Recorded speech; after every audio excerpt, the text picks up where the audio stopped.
नमस्कार,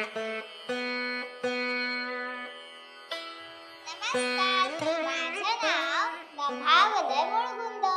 माझ्या शाळेचं नाव आहे नवीन मराठी शाळा. मी इयत्ता 2री मध्ये शिकते. मी आज तुमच्या समोर एक नाट्यछटा सादर करणार आहे. माझ्या नाट्यछटेचं नाव आहे खाऊचं झाड. आई ग्राउंडवरून आत्ताच खेळून दमून आलीये ग. आई, खाऊ काय केलायस? काय म्हणतीयस? हातपाय धुतले तरच खाऊ देईन. हातपाय धुते ग, पण आधी खाऊ काय ते सांग ना प्लीज. काय पोहे? सारखे सारखे काय ग पोहे? काय म्हणतेस? तुझ्यासाठी खाऊचं झाड लावू का? देव बाप्पा, ए देव बाप्पा, मला एक छोटीशी मदत करशील प्लीज? काय म्हणतोयस? काय प्रॉब्लेम आहे? अरे मोठा प्रॉब्लेम आहे.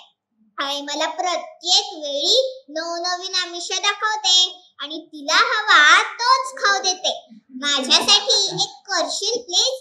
म्हणजे कसं? आईचा आणि माझा दोघींचाही प्रॉब्लेम सुटे. माझ्यासाठी एक खाऊचं झाड देशील? प्लीज प्लीज प्लीज बाप्पा. नाही नको म्हणूस. मी आतापर्यंत काहीतरी मागितलंय का तुला?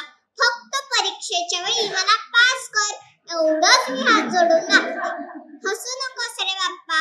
काय म्हणतोयस? आई माझ्या चांगल्यासाठीच विचार करते. हो रे, अगदी खरे. पण तेच तेच खाऊ खाऊन खूपच बोर होतं रे मला. तुला माहितीये आई मला रोज रोज काय खाऊ देते? पोहे, उपमा, शिरा, पोळीचा लाडू, नाचणीचं सत्व, भेळ तर कसली कडधान्यांची, आणि चेंज म्हणून खाऊ काय तर इडली सांबार. आता तूच सांग, किती वेळा मी हेच खाऊ खायचे? कधी मी आईस्क्रीम मागितलं तर म्हणते सर्दी होईल, शाळा बुडेल. चॉकलेट कॅडबरी मागितली तर म्हणते दात किडतील. मॅगी मागितली तर म्हणते हे काय खाणे, गिळगिळीत नुसतं. पिझ्झा पास्ता तर लांबचीच गोष्ट आहे. मागच्या आठवड्यात आईने माझ्याशी पैज लावली आणि म्हणाली, तू जर एका दमात पर्वती चढलीस तर मी तुला भारी गंमत देणार आहे. मी एका दमात पर्वती चढले सुद्धा, पण त्यानंतर मला गंमत म्हणून काय मिळालं माहितीये? डिंकाचे लाडू. काय म्हणतोय? शक्ती येईल? हो, आई पण हेच म्हणाली, शक्ती येईल चांगली.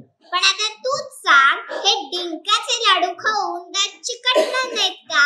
थोडासा आम्हा मुलांच्या पण आवडीचा विचार करायला नको का? आई आले, 2च मिनिटात. हो हो, हातपाय धुवायलाच चाललीये. बाप्पा सांग ना लवकर प्लीज. तू करशील ना मला मदत? काय सांगतोयस? मदत करणार? नक्की करणार? काय म्हणालास? मला तुझ्या आवडीचा आणि माझ्याही आवडीचा खाऊ देणार आहेस? मोदक. थँक्यू थँक्यू बाप्पा. मोदकांसाठी मी काही पण करायला तयार आहे. काय करू? रोज सायकलने शाळेला जाऊ? पण बाप्पा मला ट्रॅफिकची खूप भीती वाटते रे. काय? मग मोदक कॅन्सल? नाही नाही, असं नको करूस. प्रॉमिस, मी नक्की जाईन सायकलने शाळेला. आणि तू आणि आई बाबा आताच ना माझ्या मदतीला. पण ते तेवढं खाऊच्या झाडाचं तेवढं लक्षात ठेवा प्लीज. चल बाय. आई ओरडेल नाही तर आता. बाय बाय बाप्पा. आई, वास कसला येतोय ग? आई, तू मोदक करतेस का? हो, खरंच मोदकांचा वास येतोय. ये मोदक मोदक. आई, पण तुला कसं कळलं की मी सायकलने शाळेला जाणार आहे ते? जाऊ दे, मोदकांवर ताव मारायला मिळणार. आई, आलेच मी हातपाय धुवून. देव बाप्पा नवसाला पाव. खाऊचं झाड माझ्या अंगणात लाव. हे खाऊचं झाड माझ्या अंगणात लाव. धन्यवाद.